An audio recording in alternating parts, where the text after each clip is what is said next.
National awards అన్ని రెడీగా ఉండండి. నేషనల్ అవార్డ్స్ క్యూ కట్టేస్తాయి. చాలా చాలా బాగుంది సినిమా. పెద్ది అనమాట. పెద్దిని మళ్ళీ మర్చిపోలేదు. అదే 10 సంవత్సరాలకు ఒకసారి బేస్కెళ్ళి రామ్ చరణ్ గారు నిన్న అన్నాడు కదా 10 సంవత్సరాలకు ఒకసారి వస్తుంది ఇలాంటి సినిమా అని. 10 సంవత్సరాలు కదండి, 50 సంవత్సరాలు అని రాదు. అంటే ఒక మంచి మెసేజ్ అండి. దీంట్లో బూత్ ఉండదు, ఏముండదు, మంచి మెసేజ్ అనమాట. నిజంగా మంచి మెసేజ్. అంటే అర్థమయ్యేవాడికి అర్థమయ్యేది. ప్రతి ఒక్కటి ఎంటర్టైన్మెంట్ కోసమే వచ్చాడంటే మాత్రం వేస్ట్. ఎంటర్టైన్మెంట్ ఇచ్చాడు, ఒక half an hour entertainment, 40 minutes full of entertainment comedy అలాగే పాటలు అన్ని ఇచ్చాడు. మాల్ మసాలా అన్ని కలిపాడు. సెకండ్ హాఫ్ నుంచి మొత్తం అంతా కూడా స్టోరీ లైన్ అనమాట. చాలా చాలా చాలా బాగుంది. క్రేజీ హీరోయిన్ ఆవిడకి ఏం స్కోప్ లేదు కాబట్టి బట్టలు ఇప్పించేసారు సినిమాలో, నాకు అర్థమైంది. కాబట్టి అప్పుడైనా చూస్తారేమోనని ఆవిడ ఏమండి నిజంగా డిసప్పాయింట్ అయ్యారంటే నేను నమ్మనండి. నిజంగా బాగుంది. ఎందుకు అన్నానంటే నేను ప్రతి సినిమా నేను ఎవ్వడికే భయపడను. ఆవిడ బాగాలేదని చెప్తాను. నేను 600 పెట్టుకుని వచ్చాను, ఆవిడ 1200 ఎందుకు బుక్ చేసావు, ఇంటికాడ వస్తుంది కదా అంటే చూడాలి. నాకు నిజం చెప్తున్నాను, ట్రైలర్ నచ్చలేదు, ట్రీజర్ నచ్చలేదు, సాంగ్స్ 2 వర్స్ అనిపించింది. ఎందుకు బాగాలేదు అని వచ్చాను. ఇవన్నీ ఎందుకు నచ్చలేదు అనుకుంటే సినిమా ఎవడన్నా నచ్చలేదు అంటాడు. దీన్ని నిజంగా బాగుంది. అవి ఎందుకే ఎక్కలేదు నాకు. సినిమా అయితే ఫుల్గా ఎక్కేసింది. ఆచార్యతో కాదండి, ఆచార్య ఒక మూలకు కూడా సరిపోదు అనమాట. చాలా బాగుంది సినిమా. నిజంగా మంచి సినిమా అండి. మన వాళ్ళు బట్టలు ఇప్పుతున్నారు అనుకుంటా, ఇప్పించారు. బాగుంది. అంటే సినిమా వరకు చాలా బాగుంది. జాన్వీ కపూర్ ఏ లాంగ్వేజ్ నాకు తెలియదు కానీ చూసినంత నోట్లోంచి నీళ్ళు కారిపోయినాయి అనమాట. బాగుంది. ఆట గురించి చెప్పడం బాగుంది. Ram Charan acting highlights. Ram Charan highlights అన్ని బాగున్నాయి.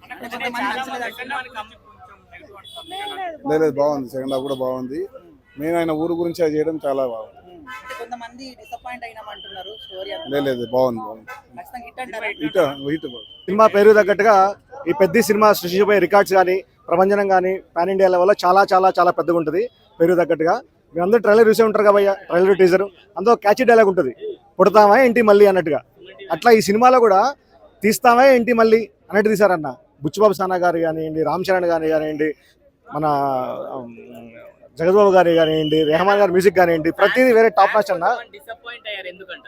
ఏమో నాకు తెలియదు అన్న మరి అది. ఎందుకంటే మేము స్క్రీన్ ఫైవ్లో చూడటం జరిగింది. మేము ప్రతి వాళ్ళు చాలా ఎంజాయ్ చేశారు. రామ్ చరణ్ ఎస్పెషల్లీ రామ్ చరణ్ గారి ఫ్యాన్స్ కానివ్వండి, మన తెలుగు సినిమా ఇండస్ట్రీ ఫ్యాన్స్ కానివ్వండి, టీఎఫ్ఐ ఫ్యాన్స్ కానివ్వండి, ప్రతి ఒక్కళ్ళు ఖచ్చితంగా సాటిస్ఫై అవుతారు. రామ్ చరణ్ గారి screen presence top notch, body transformation top notch, emotion levels, dance, grace top notch. అసలు ఆచార్య కంపేర్ చేసిన అవసరం ఏంటి? ఆచార్య వేరే, అసలు ఆచార్యతో కంపేర్ చేయొద్దన్నా. రేపు పొద్దున ఇంకోటి మెయిన్ మీకు ఆచార్య కాదన్నా, మెయిన్ చెప్పాలంటే మీకు ఈ మధ్యన తెలుగు సినిమాలు జనరల్ గా mafia background, social fantasy, VFX ఇట్లా గ్రాఫిక్స్ వస్తున్నాయి. అంటే చాలా రేరు. అంటే చాలా రోజుల తర్వాత ఒక commercial cinema with emotional roller castor పెట్టి చిన్న సోషల్ టచ్ మెసేజ్ ఇచ్చిన సినిమా చాలా రేరు కదా. మళ్ళీ చాలా రోజుల సినిమా వచ్చింది. జనరల్ గా మనకి రేటింగ్స్ చెప్తారు కదా.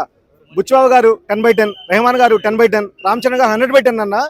నేషనల్ అవార్డ్స్ అన్ని రెడీగా ఉండండి. నేషనల్ అవార్డ్స్ క్యూ కట్టేస్తాయి. చాలా చాలా బాగుంది సినిమా అన్న. ముందుగా ఒకటే చెప్తున్నా, జై పవర్ స్టార్, జై మెగాస్టార్, జై రామ్ చరణ్ అన్న. నిజంగా చెప్పండి, సినిమా మాత్రం చాలా బాగుంది అన్న. సినిమా స్టోరీ కానీ, కథ కానీ, స్క్రీన్ ప్లే కానీ, డైరెక్షన్ కానీ బుచ్చిబాబు ముందుగా హ్యాట్సాప్ చెప్పాలి. మేం చెప్పాలంటే ఆ కథ తగ్గట్టు స్టోరీ తీసుకుపోయిన డైరెక్టర్ గారు చాలా బాగుంది. డ్యాన్స్ మాత్రం ఇరగదీసిన రామ్ చరణ్ గారు. అంటే న్యూ స్టెప్స్ వేసిన మొత్తం కొత్త కాకుండా డిఫరెంట్ స్టెప్స్ ఉంటాయి. ఆ కుస్తీ ఫైటింగ్లు కానీ, ప్రతి ఒక్కటి స్క్రీన్ ప్లే కానీ, డైరెక్షన్ కానీ చాలా బాగుంది. మెయిన్ చెప్పాలంటే అయినా ఒక ఊరి కోసం కొట్లాడి ఒక ట్రైన్ తెప్పిస్తాడు. అంటే ప్రతి ఒక్క ఊర్లో కూడా చాలా అన్న లాగి లేదన్న. స్టోరీ అర్థం చేసుకోవాలి. ఇప్పుడు ఒక ఎగ్జాంపుల్ తీసుకోనా, స్టైల్ సినిమా చూసిరా మీరు? స్టైల్లో మన ప్రభుదేవ్ కాళ్ళు పోయినా కూడా పక్కకుండి సక్సెస్ఫుల్ చేపిస్తారన్న. అదొక పెద్ద బ్లాక్ బస్టర్ సినిమా. ఇది రామ్ చరణ్ గారు ఆ కథ కూడా ముందుగా యాడ్సాప్ చెప్పాలి. అంటే నాకు కాళ్ళ ఫైటింగ్లో ప్రాబ్లం ఎట్లా అవుతుంది, మళ్ళీ కాళ్ళు లేకుండా కూడా కాళ్ళు పెట్టుకొని రన్నింగ్ చేసి మళ్ళీ ఇండియాలో ఛాంపియన్ నిలబడతాడు. ఆయన ఏమంటాడు, నాకు గోల్డ్ మెడల్ వద్దు సార్, నాకు మా ఊర్లో ఒక ట్రైన్ కావాలి. మా ఊర్లో అంటే మన ఒక్క ఊరు కాదు, ప్రతి ఒక్క ఊర్లో కూడా ఎంతోమంది ప్రాబ్లమ్స్లో ఉంటారు. మన హైదరాబాద్లో ఉన్నాం కాబట్టి మనం ఇక్కడ ఆంధ్రాలో ఎక్కడ ఉన్నామో సేఫ్ ఉన్నాము. చాలా మంది కూడా విలేజ్లలో ఎక్కడైనా కూడా ఏం లేకుండా కూడా చాలా మంది కూడా బస్సులు లేక ఏం లేకుండా చాలా మంది తక్లీఫ్ పడుతున్నారు. అంటే నేను జోక్గా చెప్తాను, సీరియస్గా చెప్తున్నా. ప్రతి ఒక్కరికి ప్రాబ్లమ్స్ చాలా ఉంటాయి. అంటే రామ్ చరణ్ గారు ఇది ఒక ఇన్స్పిరేషన్ తీసుకోవచ్చు. ఈ సినిమాని ఆచార్యతో ఎందుకు కంపేర్ చేస్తున్నారు? దేంతో? పక్క పెట్టని ఆశ్చర్య సంబంధం లేదు. ఇది ఒక మన పెద్ద సినిమా, పెద్ద లెక్క చూడాలి, దేంది మనం పోల్చొద్దు. అట్లా పోల్చిన మాత్రం సినిమా ఏమన్నా స్లో స్టోరీ ఉందని ఆచార్యతో కంపేర్ చేస్తే అట్లా ఆశ్చర్య పక్క పెట్టేసిన దాని సంబంధం లేదు. మనం పెద్ద స్టోరీకే మాట్లాడుకోవాలి. స్టోరీ ఎట్లా ఉందంటే దాని తగ్గట్టు తీసుకుపోయిన స్టోరీ, కథ ఎలా ఉందో కథ దాని తగ్గట్టు తీసుకుపోయింది, కానీ దేనికి పోల్చొద్దు అన్న. ఇందాక ఒక డై హార్ట్ ఫ్యాన్ నేను, కానీ నాకు సినిమా నచ్చలేదు అనుకుంటే వెళ్ళాడు. అంటే కొంతమంది ఏంటంటే చాలా మంది ఇట్లా చూసి సరళ అట్లా అట్లా అయింది కాబట్టి ఆయనకి చూడలేకపోయిండొచ్చు, కానీ అలాంటి వాళ్ళే నచ్చుతారు తర్వాత. మళ్ళీ కాళ్ళైన వాళ్ళకి చాలా మంది ఇన్స్పిరేషన్ రామ్ చరణ్ గారు అవుతారు. ప్రతి ఒక్కరు కూడా సక్సెస్ఫుల్ చేయొచ్చు. రామ్ చరణ్ గారు కూడా అంటే చాలా మంది కూడా ఈ కాళ్ళైన వాళ్ళు కూడా ఎంతమంది ఏదైనా సాధించవచ్చు అని చూపించారు.